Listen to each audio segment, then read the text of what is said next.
Thank you very much. Thanks, Carlos. And thank you very much for this, not yet, for this opportunity. I think it's very exciting that this initiative is happening in Porto, and this connection across a network of institutions is a really unusual one. So I'm delighted to be part of it, and I think my colleagues in Sussex are also very happy to know that we're building these opportunities for future dialogue.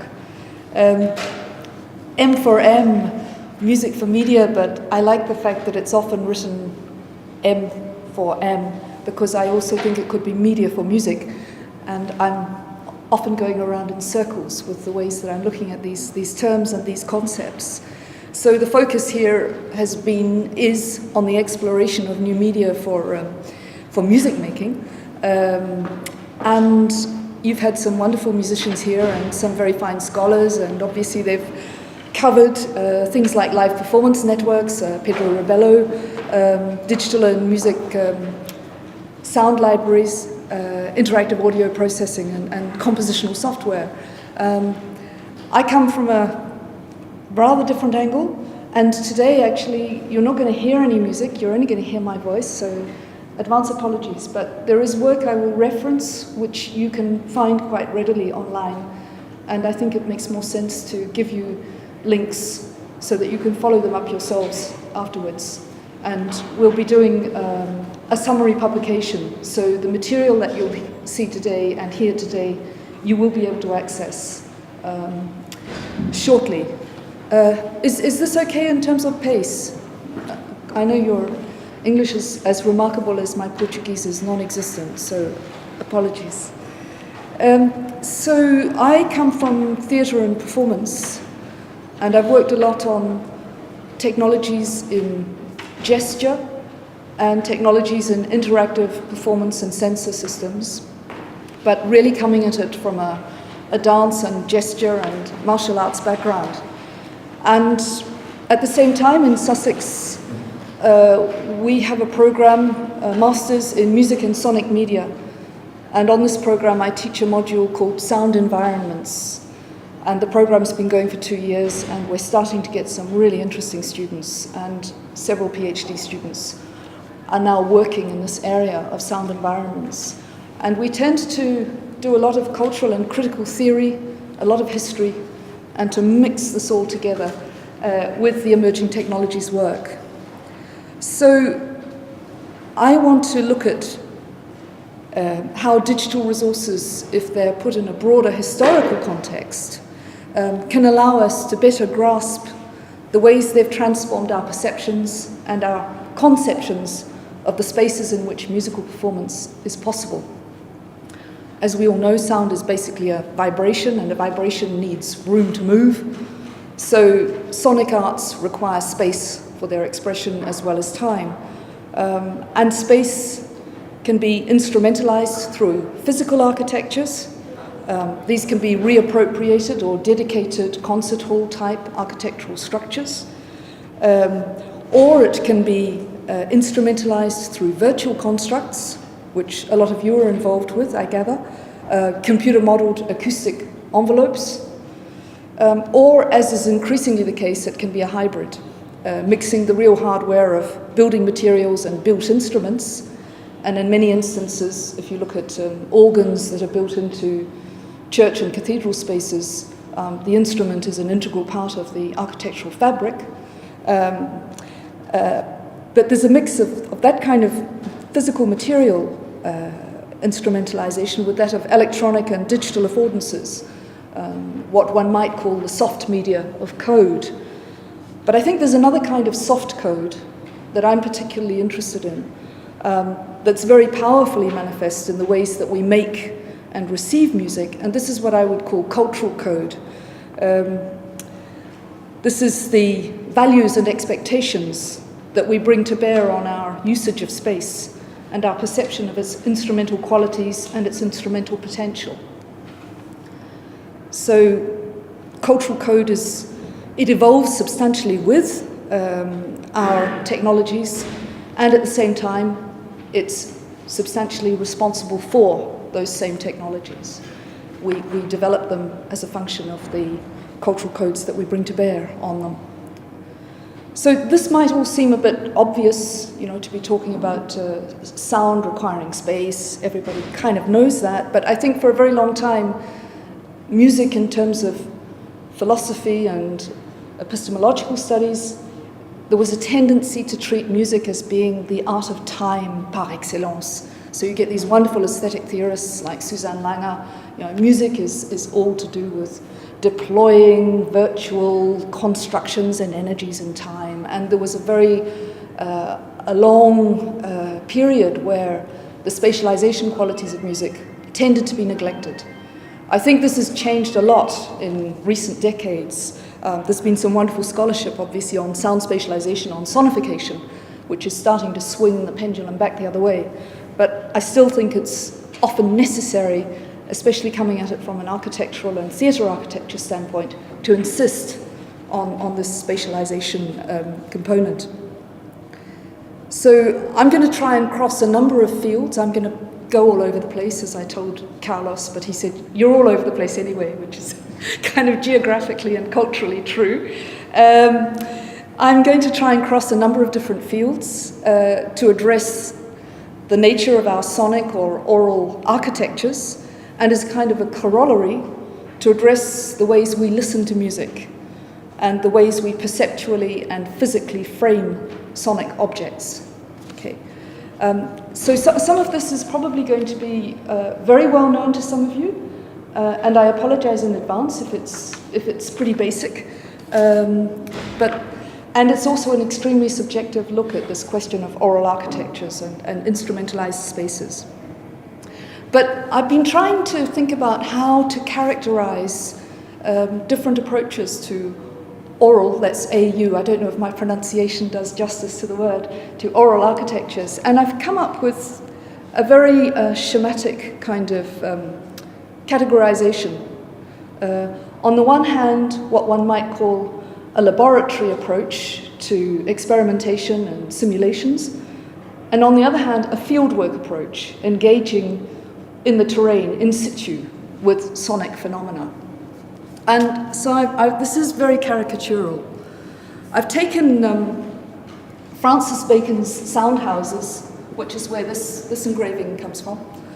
On the one hand, because Bacon talks about sound houses as a kind of a laboratory. I'm abusing terms, but these are places where we practice and demonstrate all sounds and their generation.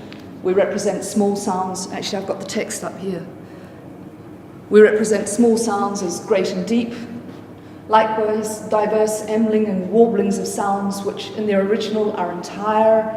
We have certain helps which set to the ear to do further the hearing.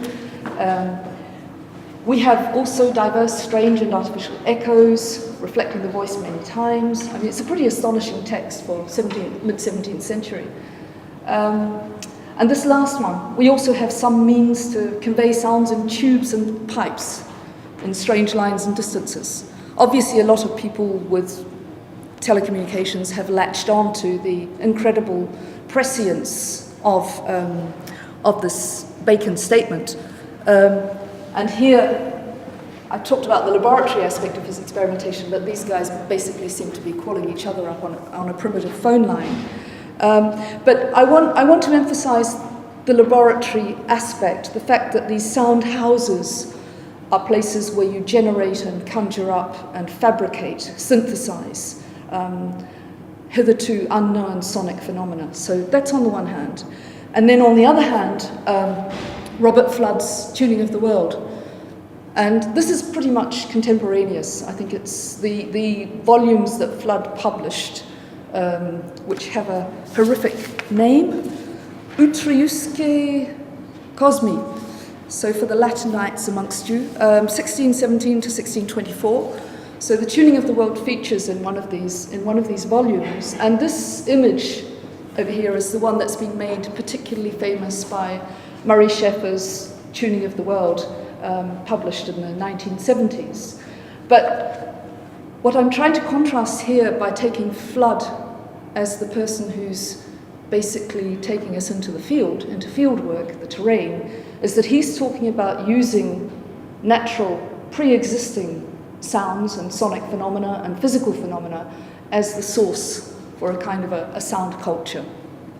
And as I say, it's a very dangerous binary that I'm building here, because actually Flood was probably as much of a mystic as he was of somebody who was engaged out in the field. He was a real Pythagorean. I mean, he was tuning this for the harmony of the spheres. But it's this contrast I'd like to get out, the stuff that's done in-house very much as a highly controlled artifact where parameters are controllable, and the stuff that's done out in the wild, as we might call it. So I'm interested in the tensions between the sound houses and tuning the world approaches. Closed systems, which one might see as being physical concert hall type architectures, abstract sonic logics, and tuning the world as a kind of a more open or a porous system where sound art is grounded in the exploration of existing auditory phenomena and the ways that we perceive them. So in so-called Western music practices, the evolution of a sophisticated musical culture over hundreds of years and well into the 20th century, I think could be summarized, or at least part of that evolution, as corresponding to a soundhouse approach. Composers and audiences seem to have been more interested, this is in classical, so-called mainstream classical music. I'm not talking about popular public forms, which of course are worthy of a study in themselves, but that's not what I'm doing here. Composers and audiences have been more interested in the sublimated aesthetic created by abstractly composed sonic patterns, heard in increasingly dedicated listening spaces, than in the nitty-gritty realism of the actual sound sources. So, of course, instruments evolved hugely during this same period, these hundreds of years, but their evolution tended to accompany recognized compositional strategies or anticipated compositional strategies. In other words, the writing of formal auditory constructs within canonical traditions. So a Paganini violin or a clavier or these things were inscribed within existing historical traditions. And I think in this way, and again I'm being very schematic here, we can see that we negotiated over hundreds of years a path through and beyond what Trevor Wishart calls the lattice logic of music. That of, and I quote, the tempered scale, the rhythmic coordination required by harmonic structuration, the subordination of timbre to pitch, and its streaming in separate instrumental layers. So alongside this history of the building of our lattice logic, lovely expression, our virtual sound houses, there's the history of the building of our physical sound houses, the spaces we've selected, valued, preserved, and extended for listening purposes. And these spaces have the same goal throughout human history. They are, as Barry Blesser and Ruth Salter say, spaces whose size and acoustic properties serve the needs of their people, whether through scientific appropriation of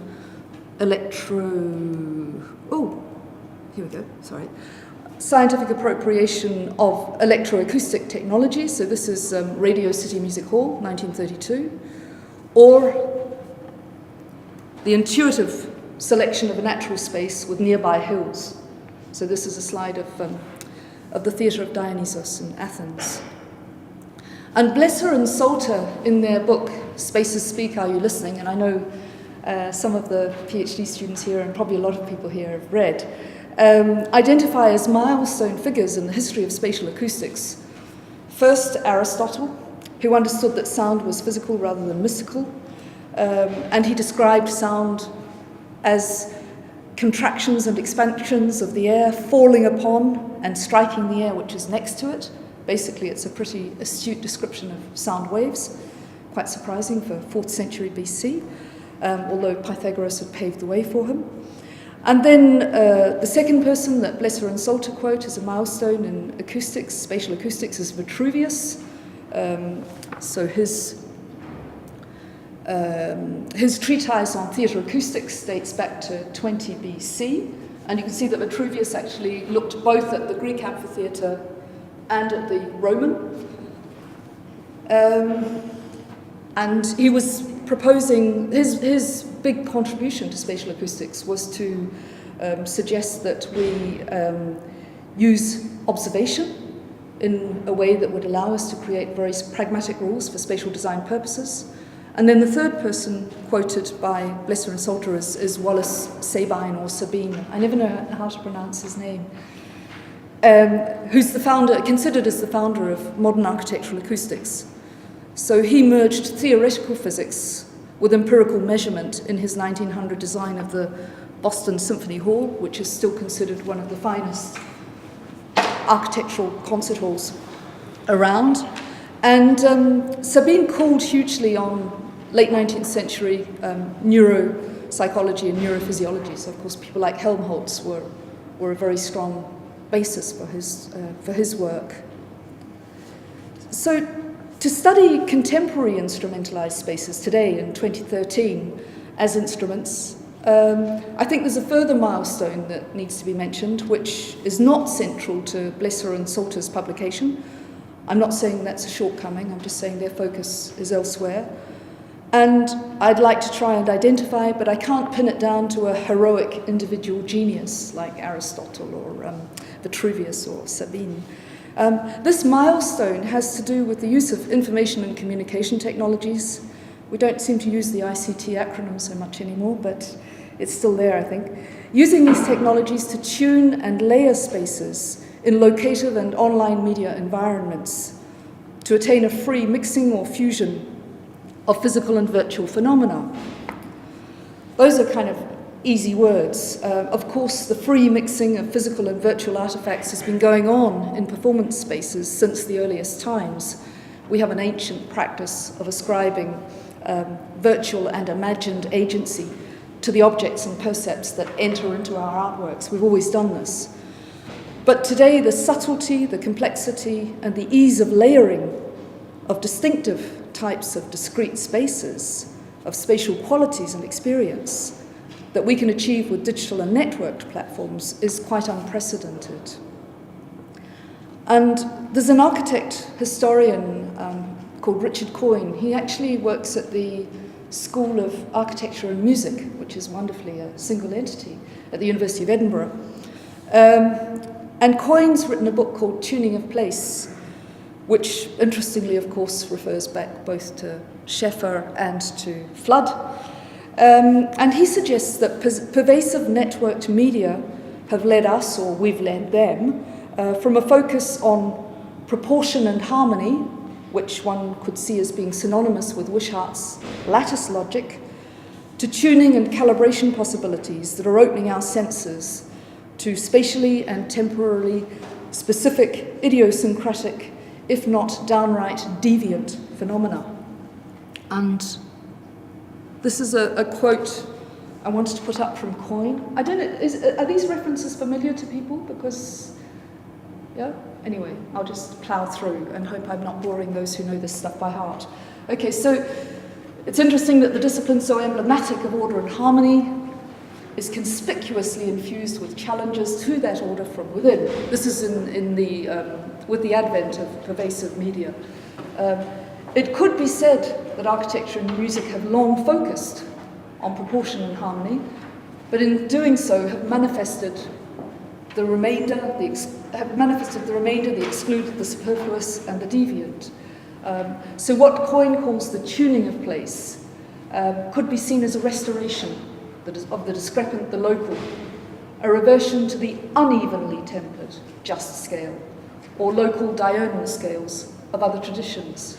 So Coyne, in his wonderful book, which has a superb chapter on calibration in it, sees the instruments and devices, and notably networked devices, that we've availed ourselves of as being ways at once to create synthetic perceptive landscapes by joining up places online, but also tapping into the idiosyncratic specifics of the different spaces that are thus networked. I guess a lot of a lot of cultural geographies call this the phenomenon of glocalization, which is a horrible neologism, but it kind of says what it should, I guess.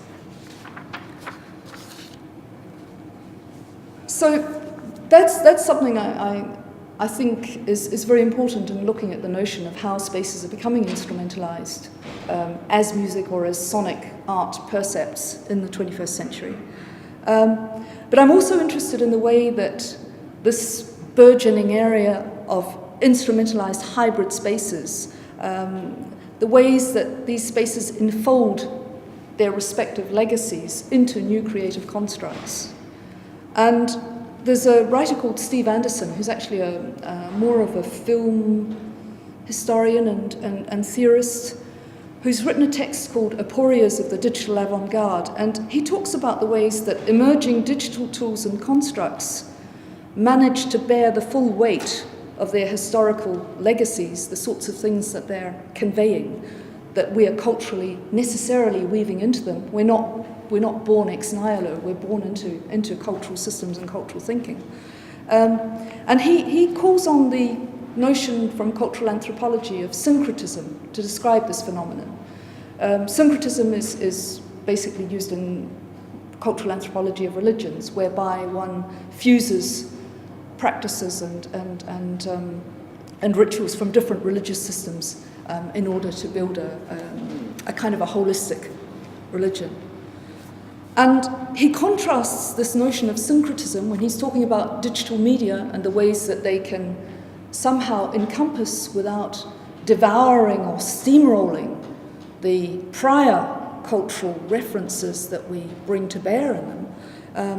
He contrasts syncretism with that terribly overused notion of convergence, which suggests a kind of an often quite worrying, at least in the arts, sense of flattening and homogenizing, steamrolling, the digital steamroller.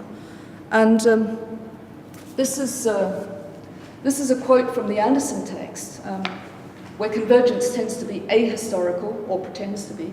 Syncretism emphasizes the temporal gaps between objects and artifacts that remain embedded in their historical and cultural moments, so that these artifacts, I'll summarize, maintain a kind of their original cultural resonance. So what this allows us to do is actually encompass or englobe within digital media extremely distinct and discrete in the mathematical sense, ETE, phenomena that carry with them the full weight of their cultural legacies, their historical legacies. And so syncretic media, at the end of the first paragraph, retain traces of the various competing and sometimes contradictory forms of which they're composed. And for those who are interested in sort of popular music, Steve Anderson does a really wonderful analysis of the Grey Album, and he does a piece of reflection on some digital film work by Vidreich and people who've actually picked up on and plunderphonicked, if you'll excuse the verb, different existing cultural materials as part of their new creations. So I find this actually a really interesting notion when we're talking about the instrumentalization that new media allow, insofar as it makes a case for digitization not necessarily having to have this homogenizing and steamrolling effect that tends so often to be decried, and quite rightly. So with this in mind, I think it's probably not surprising that architectures have their own cultural legacies, and that anyone who's looked a little at architectural history, or at the history of musical instruments, or at the history of digital media productions, we all know how much prior productions and prior systems of reference tend to embed themselves into the so-called new. And I find this from the theatre and concert hall standpoint fascinating, because there is a kind of a redeployment very often of pre-existing parameters into the new types of sound spaces whether they're digital and online or physical concert hall type spaces that we create. And this is probably, there are obvious reasons in a way, apart from this cultural legacy question. How we separate out a listening experience as an aesthetic construct from the everyday surround sounds that we're bathed in is a constant problem. It's the problem that's faced people ever since the Greek amphitheatre. And it means mobilizing materials, as mentioned earlier, the physical hardware, and also soft cultural codes that determine how far we want or need or accept to isolate the focus of our listening from what might be determined peripheral, ambient auditory phenomena. So how much noise or ambient sound is acceptable when we listen to sound art? And this is something that varies hugely across cultures, but I'm essentially talking about so-called Western culture at the moment. So using this notion of syncretism as a caveat, I just want to briefly go back to a few historical models of architectural acoustics. So I'll just flip back to the Greek amphitheatre. This was often located up in rolling hills to exploit the acoustic and visual qualities of a natural basin. The performers were 80 metres from the furthest spectators. Modern opera houses stretch about half that distance on average from the curtain to the furthest seat. So it's a pretty impressive piece of acoustic design that's going on here, even if the amphitheatre emplacement is quite spontaneously adopted at times. But there's been some quite judicious raking and use of materials. There was. Oh, what's that doing up there? Sorry, you're going to get all my students' Dropbox information coming through. So there was actually this proscenium was actually quite a strong projecting wall, stone wall for the voices of the actors who were the chorus that was down in the orchestra, this dance area that was reserved for them in front of the proscenium. And actually there were about 15,000 spectators in this amphitheatre. That was a third of the population of Athens at the time. Pretty impressive. Blesser says audience size determines oral architecture in terms of social function. And so the oral architecture of Greek open-air theatres is analogous to the oral architecture of modern radio broadcasting. Size matters. The other thing about the amphitheatre was that it was set away from the urban bustle. It was up in the hills, whereas the city tended to be sort of downtown, literally. But in order to further frame audience experience, historians talk about a kind of sonic anacrusis. There was a kind of a violent clash of percussion instruments that would open up the tragic cycle. And anybody who's interested in historical reconstitutions, the Atrium Musicae de Madrid has a Harmonium Mundi record on ancient Greek music, which is fabulous because it has an example of this anacrusis that they've reconstituted with all of the conditionals that serious scholars would attach to this kind of reconstitution. But this anacrusis kind of cleared the air and it made way for the otherworldliness of the drama. And it's an example of how soft code sets the stage for our listening habits. And if you look at contemporary composers, I was reading some stuff by Salvatore Schiarino, who talks in his Ecology of Listening about the fact that we need to cleanse our minds and create a vacuum within ourselves to leave space for another space we do not know. And it seems to me that this is exactly what the Greeks were trying to do with this kind of anacrusis. So over the centuries, performance and oral architectures became increasingly walled off from their surroundings. We went from this to something that's becoming increasingly enclosed. Of course, there are always exceptions, but I'm going to conveniently skip them. And the codified virtual frames of this musical instrumental type framing device, the anacrusis, weren't enough. So the Roman theatres, which tended to be built in the urban centres, near the seat of power, bread and circus could be used to control the rabble. These featured artificially rather than naturally raked seating. They weren't on the hilltops, so they had to actually build fairly extensive scaffolding to get the seating rake. And they had a highly ornate, decorated rear wall, a much higher one. They could also be closed in with a vellum to protect people against inclement weather. So these were techniques coming into play that were derived from military engineering, seafaring, and so on. So if we go back to the Vitruvius, you can see quite a stark difference. Natural amphitheatre in a basin, away from the urban centre, so you didn't really need to cut off the urban sound. And here you've got something that's right bang in the middle of town, and so the artificial rake and a high wall, which you can see here. And so there's a notion of enclosure, epitomised obviously by places like the Colosseum.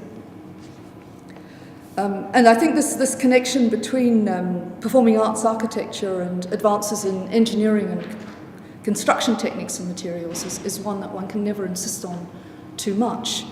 And these have often been fostered by military developments, particularly seafaring for stage machinery, ropes and pulleys and hoists.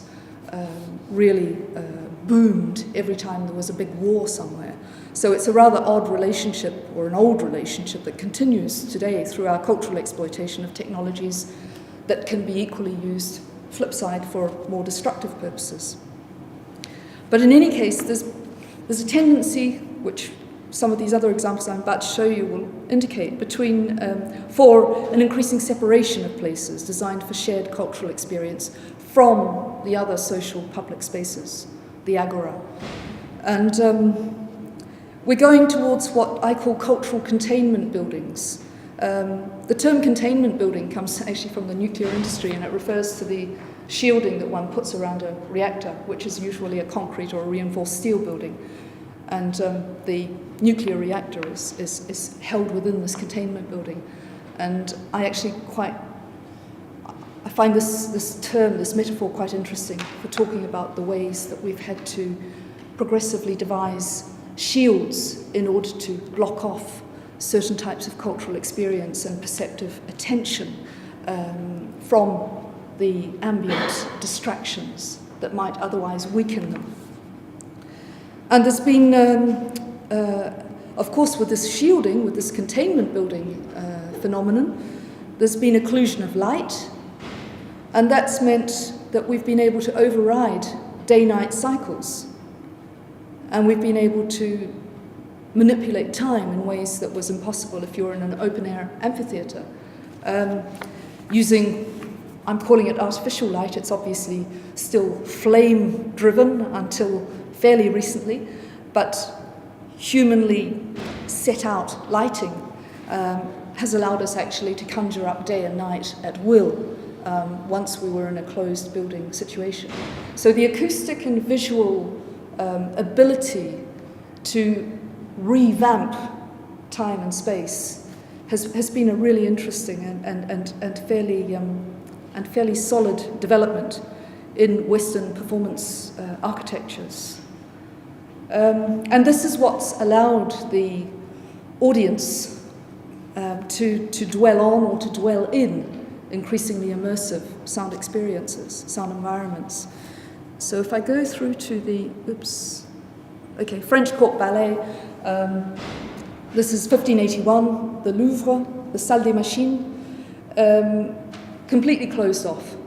And this meant that marvelous effects of sound and light could be absolutely generated at will by the conductors and the machinists and the poets, the court poets who are orchestrating these amazing spectacles. So you've got musicians hiding in these kinds of bower structures, so the music's emanating from these strange places, and then the aristocrats are up the top and the kings down the bottom, with the best view, of course. And then this gives you an indication of the increasing technical prowess that's engaged in building these containment buildings, these increasingly hermetically sealed off and internally controlled and mastered buildings for performance. This is the opera at Versailles, so that's late. This one is actually, I've got the exact date somewhere. This is the 18th century anyway. And Here, the musicians had a really interesting dual task, because not only did they have to play their part admirably, but they also had to play their part particularly loudly to cover the sound of the machinery when there were stage transformations. So these edifices have really gradually taken the audience from a familiar space to another space that it doesn't know, in Schiarino's terms. The ultimate, or the epitome of this kind of walling off of the audience and creation of a complete other world was Wagner's Bayreuth. So the orchestra stuck in the pit, the chasm, and using mist and fog and stuff to try and create this chasm as a mystical dividing line between the audience, who were meant to be almost mystically converted by what was going on up here on stage. So very otherworldly goals, requiring a very immersive approach and a very strong technical mastery and engineering mastery of the staging parameters. And it's interesting that many of these concert halls and performance spaces, as they were built over the centuries, they were marked, or sometimes even plagued, by historical accidents. You know, they might have had some particular recess or some use of a material that meant that acoustically they were not as good for doing something as one might hope. I'm dealing with a building at the moment that's very much like that. But interestingly, in a lot of cases, these historical accidents were written in to the compositional structures of the musicians of the time. So you'd get somebody writing specifically for a concert hall in which their work was to be produced or created, and coming up with some sort of we would say an astuce in French, I can't think of the word in English, some sort of a trick to get around this acoustic problem. But then this trick would be re-employed by this composer's imitators or disciples, and people would not necessarily recognize that that was actually an attempt to get around a constraint, a real acoustic issue. And this would become a kind of an effet de style, a kind of a signature mark. So composition, in some ways, there are certain compositions in any case that act as a kind of a medium that memorializes and proliferates the attributes of the oral architectures in which those compositions were first produced. And that is really fascinating, because in most cases, those compositions, great classical compositions, will be produced everywhere in the world, and perhaps throughout scores of some of those great classical compositions, there are kinds of accidents that have been dealt with by instrumental strategies. So Blesser says spatial acoustics were a recognized extension of music for the composer and an extension of their instruments for the performer. Music and space were dynamically responding and adapting to each other. And Blesser and Salter use this wonderful image of a mutually responsive embrace of spatial acoustics and composer-performer energies. But I think there's another part of the equation that I'd just like to mention in passing, which is the sort of the cultural politics questions. Blesser and Salter do refer to these, but I'd like to sum them up by quoting Jacques Attali, who's a lot more virulent on this particular front, and who's analysed the power relations that have been instantiated by the kinds of isolated experiences, or separatism, if you like, that have marked centuries of Western music and concert hall architectures. So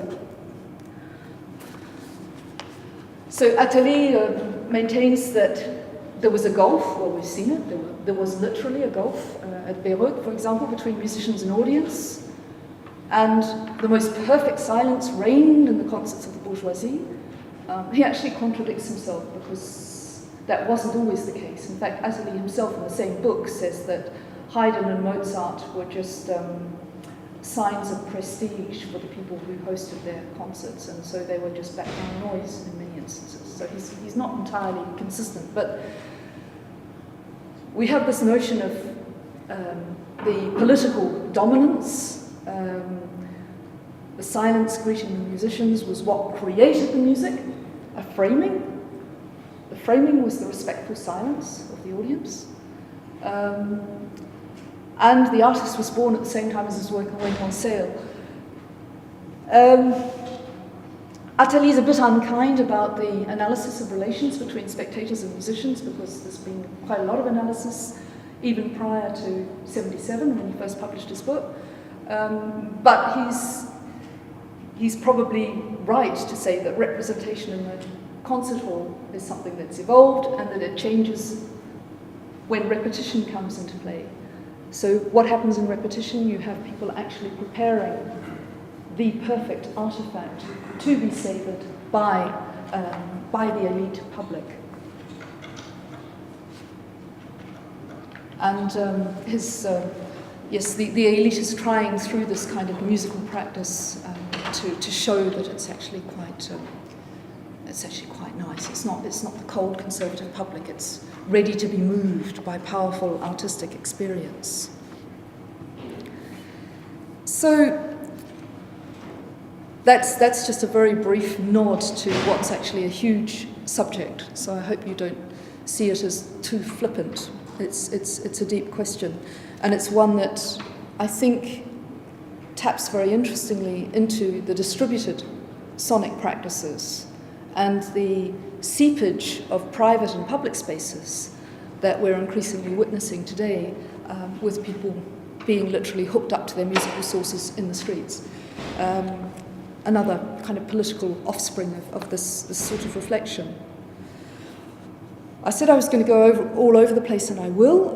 So I am going to refer to some recent examples of instrumentalized sound spaces, but before doing so, I want to touch on another specific area, which is the area of electroacoustics and acousmatics.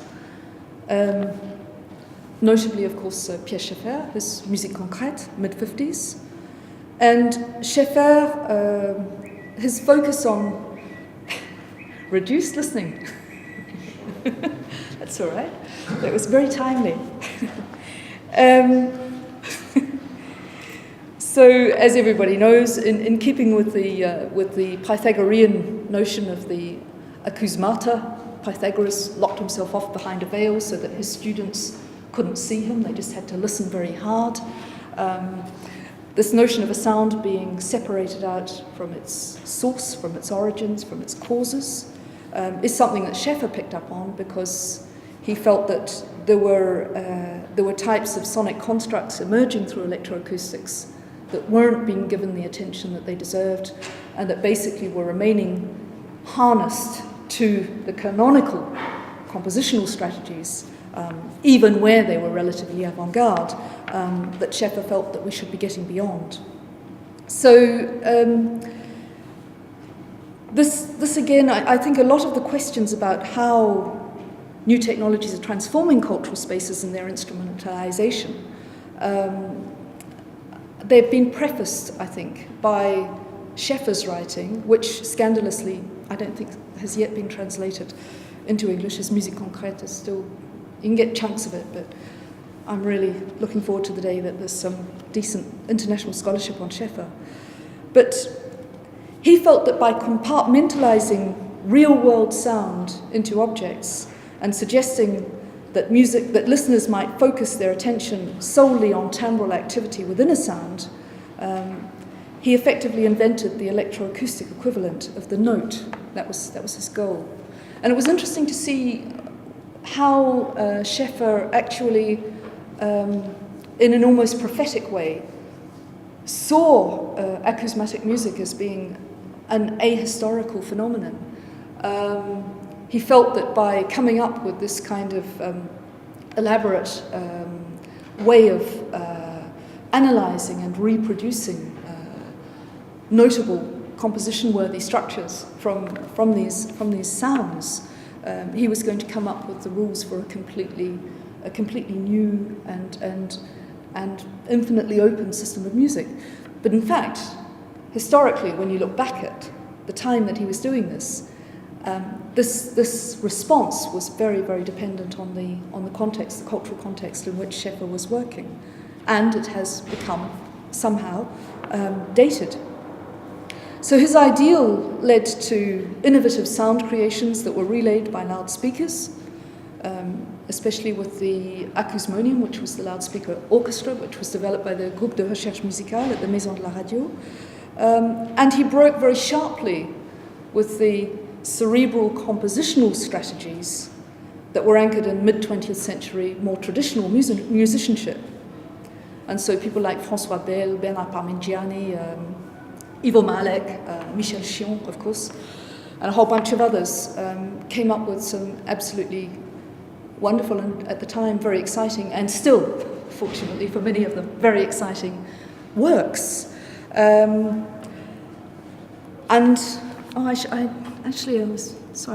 This one shouldn't have been where it was, but I'll come back to it, because to my delight, the acousmonium is getting a kind of a rerun these days as a kind of a fetish sound environment system. And this was at the Contraste Festival in Krems 2 years ago. And it was in a church in Krems where the festival takes place, but the entire acousmonium was set up there. And a lot of the traditional GRM pieces were played there, but there were also a lot of commissions from young artists who were absolutely dying to get their hands on this extremely elaborate and complex sound spatialization system. And a lot of the young artists who are doing this are actually working very regularly in online platforms and distributed platforms. So it seems to me that there's a kind of a circularity that's quite interesting. Maybe this has to do with Anderson's syncretism.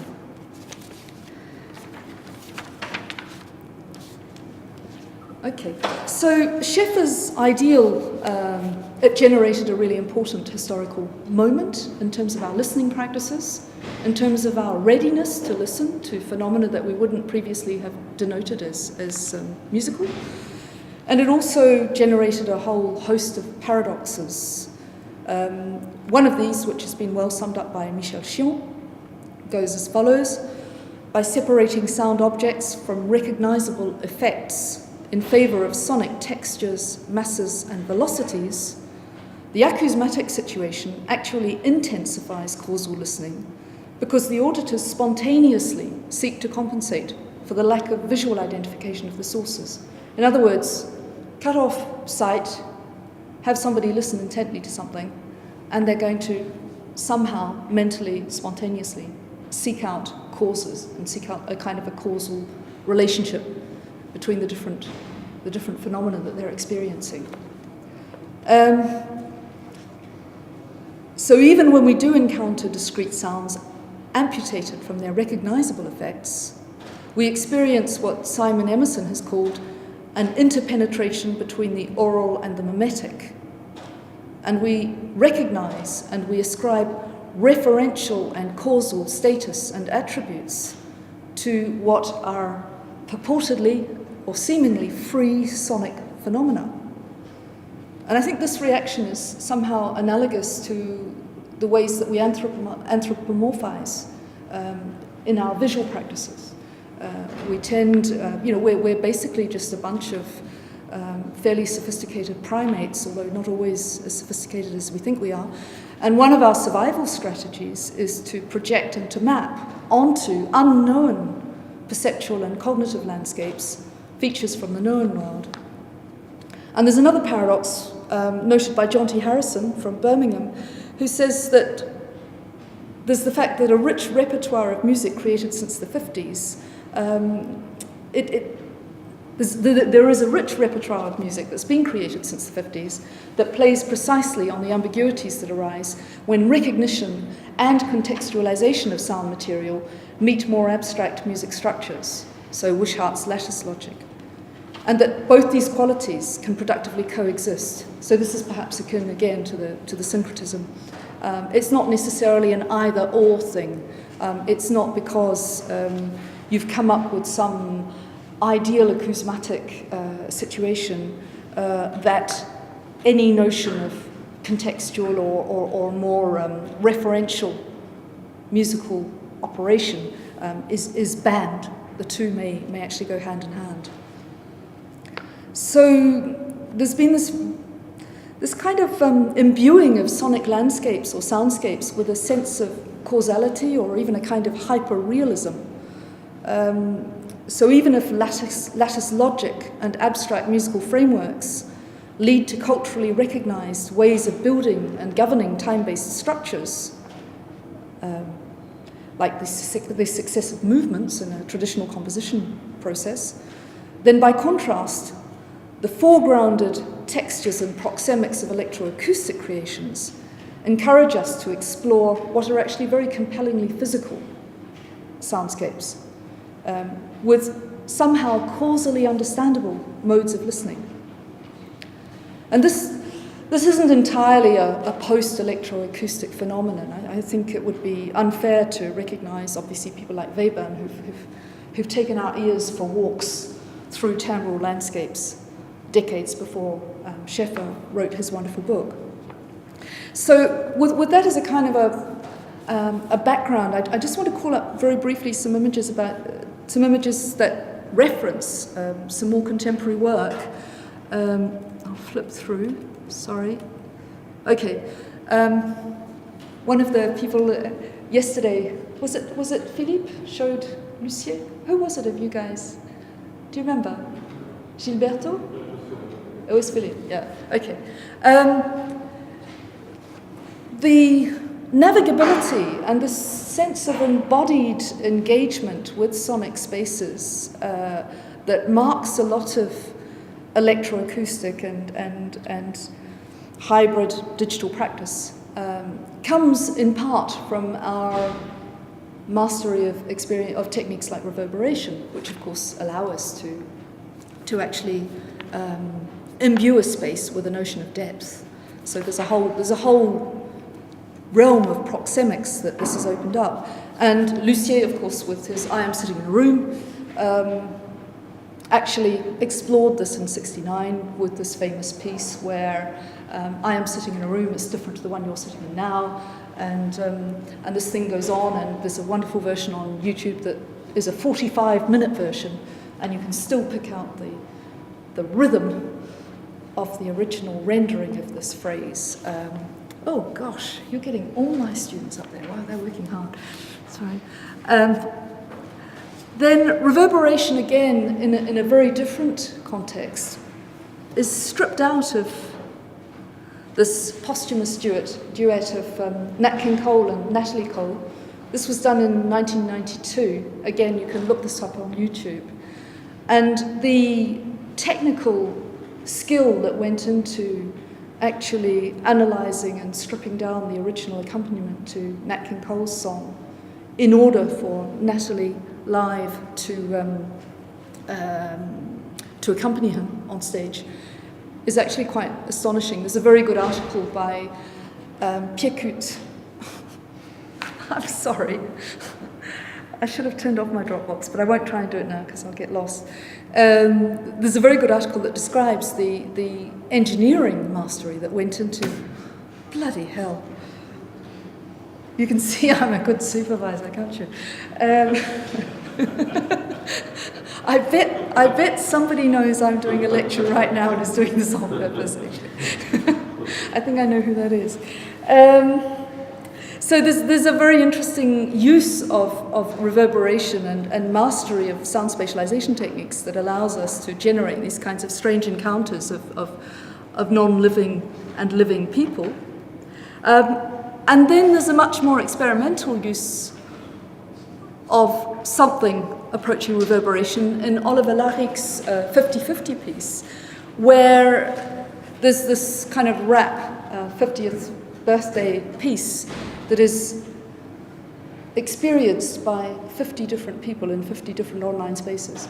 And so when you call this up, you've got this same tune coming through as a continuous strand, but it's embedded in the sonic atmosphere, the spatial atmosphere of the 50 different spaces of the people who were listening to this and doing karaoke to it. So it's quite an intriguing progression, I think, looking at these three pieces, the Lucier, the Nat King Cole, and the Oliver Laric.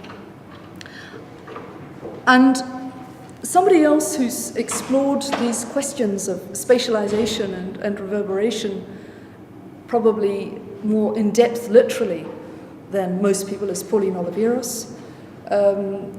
She, with the trombonist Stuart Dempster, and I can't remember who the other person was, Paniotis, went into this army system in the US in 1988 and discovered that it was an absolutely astonishingly resonant place. And Pauline, of course, has this incredible work that she does with her accordion, which she's turned into a fairly amazing instrument.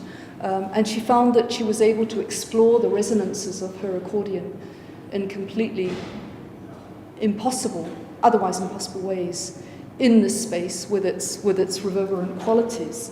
And the problem for her was that this couldn't be done anywhere else, and you couldn't get people down there to listen to it, because even if they had been able to go down there for health and safety reasons, that would have been difficult. But if they had been able to get down there, then they would have messed up the acoustics anyway, because they would have become absorbent bodies. So she was stuck with this dilemma of having experienced this absolutely fabulous and unique sound environment that she couldn't communicate to anybody. So at MPAC in Rensselaer Polytechnic, Experimental Media and Performing Arts Centre, where Pauline is a fellow, they've done a digital model of the system, and they've actually managed to play it out within the MPAC performance space. So another example of kind of really interesting spatialization. This one, I just wanted to mention, this was a distributed performance in 1995. It does have a name. It's called Earth to the Unknown Power, a slightly mystical name by David Hikes, who does a lot of vocal, meditative kind of music.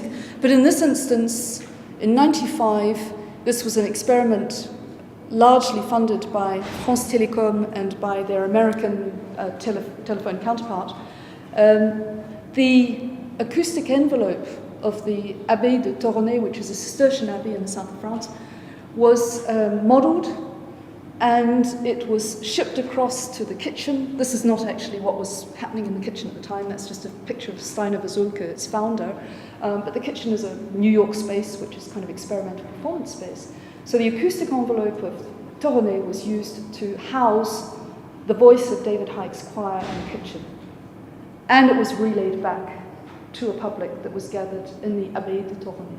So these kinds of nestings of space, to quote a term from Dennis Smalley's Taxonomies of Space, have been around for a while. And of course they're a lot more sophisticated now, but there's been some really groundbreaking work. Acoustic Space Lab 2001 was an experiment by a group of artists who put back into working state a military telescope that was in Karosta in Latvia that had been broken up by the Soviets when they left in '89. It had basically been mangled and battered. And these artists got together with the local astronomers who wanted to return this to working condition and created an incredible jam, 24-hour jam for the Night of the Stars in 2001. So this is another notion. This is taking reverberation and resonance to a much more cosmic level, but in a very pragmatic way. Oh, he's gone. Okay. I was going to finish with Bennett Hogg. Well, I will finish with Bennett Hogg. I do have a photo, but I don't know what's happened to it. Oh, it's on my memory stick, sorry. Another form of tuning the world, to go back to this sound houses and tuning the world, that I wanted to finish on is work in the landscape, of which there's been a huge amount physically in the natural environment or the urban environment. Obviously, Fontana's done a lot of this, Clarence Barlow's done some wonderful stuff. But the project that Bennett Hogg is currently working on, called Landscape Quartet, he's literally taking a violin out and having the landscape play his instruments. So he's putting contact mics in a violin and putting it in a river, which is something that you don't do if it's a Stradivarius, but he's now got a whole collection of cheaper violins. And the currents are playing the strings, are creating resonance with the strings, and he's hooking violins up in trees, and the wind and the sounds of the trees are actually playing his instruments. And he has a flautist colleague who's doing the same with her instrument. So there are some really interesting sort of resonant practices that have to do with tuning the world, literally, but that are using some very, very sophisticated, obviously, mics and technologies in order to elicit new kinds of soundscapes from the natural environment. So I'll stop there. I'm sorry about that. Just that name sitting there is a bit silly. We've just co-edited a special issue of the Contemporary Music Review, Bennett and I, on resistant materials, and there's a wonderful article on his work in that issue. So if people are interested, there's probably a good way to follow it up online through that review. So I don't know whether you've got questions or whether I've taken you too far all over the place, but I'd be really happy to get some comments, feedback.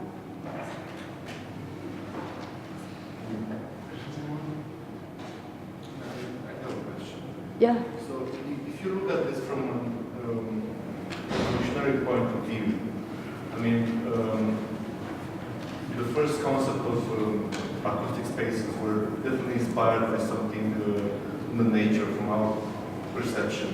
And if you look later, it was rather translated or in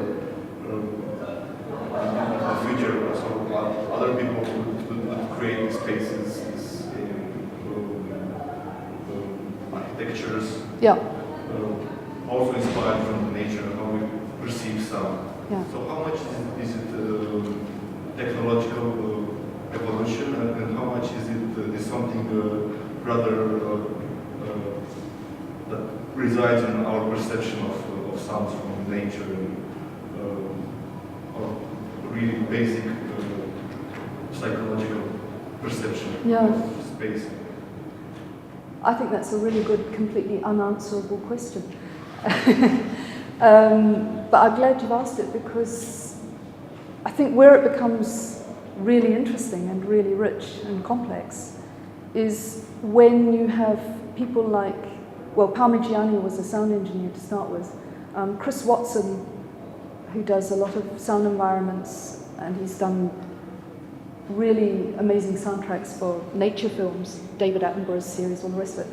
He's become very, very adept at using incredibly highly precise miking systems, for example, to do sound analysis of the Antarctic ice core and stuff like that.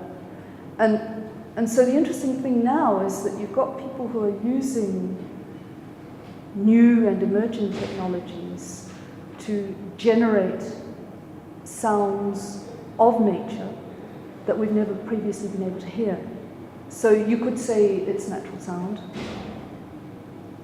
but you'd also have to say we can only hear it because we're using this kind of technology. It's the same as a microscope, it's the same as optical technologies. So I think there's always this kind of, it's almost recursive, there's this kind of... Because even if you look at the people that create like really abstract and, I don't know, space, independent soundscapes, you see there is something that it really addresses to the common way that we perceive sound. Well, yeah, we have a couple of things here called ears, and we have a tympanum, and we are sensitive to vibrations. Generally, we don't only hear with our ears. We hear with our bodies. We hear with our gut. And as I said earlier, we're primates who think we're pretty sophisticated because we're standing on two legs. But actually, we've got a pretty standard mainframe. Our physiology hasn't evolved a lot in the last tens of thousands of years. So we hear with an embodied perception. And that is a shareable constant. So I think that's something that often high scholarship tends to want to forget too. I have a question, actually, in a comment, because when you start talking, you're bringing so much this idea of the interaction between the physical space and the music that is done there. And I was, of course, thinking about the traditional examples of music history that Gregorian chant works like that because it's sung in cathedrals, and of course, it's that's pretty foreseeable and acceptable, and also the same thing with the Chorus Spezzati in Venice, in which they had this delay between the choirs. It had to do with the reverberation time of the cathedral. But then you started mentioning some other really interesting examples of this interaction between physical space and the music, and how physical space can affect composition. Nowadays, I'm very much into variable acoustics, places like the Auditoria Tecum and stuff like that. Do you foresee in any way in the future that people would use, for example, internet technologies to change the acoustics of a performance space, for example? I think people are doing it more and more. Mm-hmm. Yeah.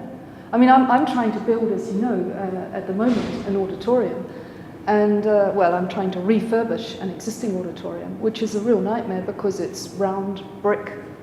So, bonjour, reflection, and all the rest of it.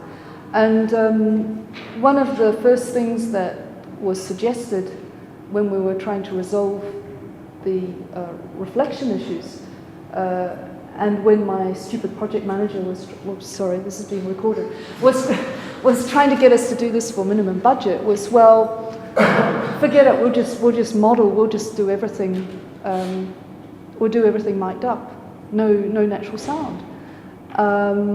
And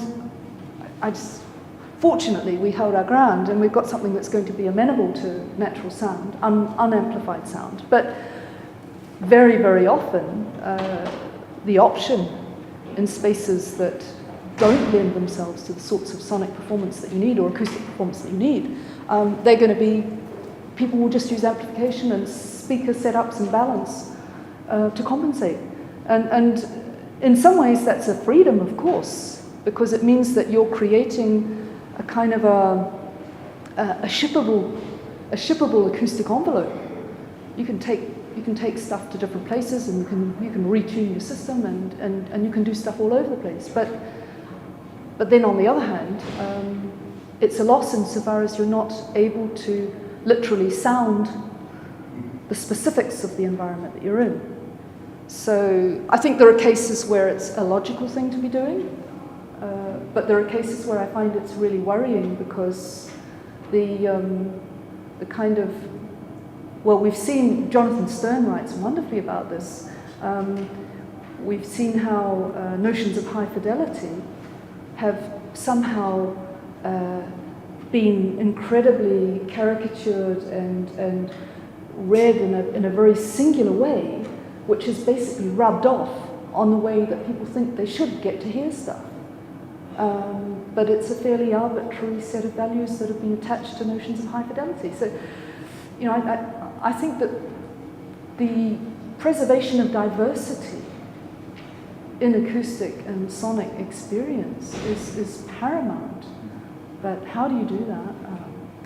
Yeah, because from what you're talking, I was imagining all of a sudden all these new forms of hybrid space that you could create between that would blend, acoustic, natural acoustics with artificial acoustics in very interesting ways. Yeah. Same thing with what's happening now with virtual instruments, basically. Yeah. If you write sound scores for film, it will sound like an orchestra, but then you put some acoustic instruments in, and this new hybridity that's it's interesting. I mean, despite you say that you're killing orchestras and you're killing all this performance, but at the same time it generates an entire new set of possibilities, basically. Yeah, I mean, for me, one of the most astonishing music experiences I was lucky enough to be at was Nono's Prometeo at Chaillot in '82, I think it was, and he had an incredible mastery of, because he had the 7 islands of this piece, which were physically dispatched in the internals of Chaillot. He'd stripped out all the wall paneling, and he put people on balconies for the recitation parts, and then he was sitting in the middle, and there were islands here and here, and there was a navigation of a mix of acoustic and electronic stuff that was just, I don't know how many of us just sat there with tears rolling down our cheeks for hours, because it was just, we couldn't quite believe it, what was going on. And I think that kind of mastery of hybrid systems where you're actually tapping into the material fabric, and at the same time you are able to weave in the affordances of electronics and digitization. It can be absolutely fabulous. Yeah, I'd love to hear that one again. Thank you so much. It's so nice. Anyone else has any questions? Okay, well guys, next Tuesday we'll have Ricardo Clement here demoing his new piece for Miguel Bernat of Team Villa, and he has in Blender 3D models that is creating to drive the pieces, and it should be a very interesting lecture. And on Wednesday, a week from tomorrow, we'll have a debate at Malzarich, because we're going to have all the participants from the M4M project. It's going to be here, Robert Rowe, Bruce Pennington, Pedro Pelo, Carson Barlow, myself, and Ricardo Clement. Unfortunately, Sarah is not going to be joining us, but she'll be joining us virtually at some point next week. And it's going to be a debate at Malzarich at 10, and it's going to be followed by a concert with music, surprise, some of us. So take note that on your calendars, and please show up. Okay, thank you very much. Thank you.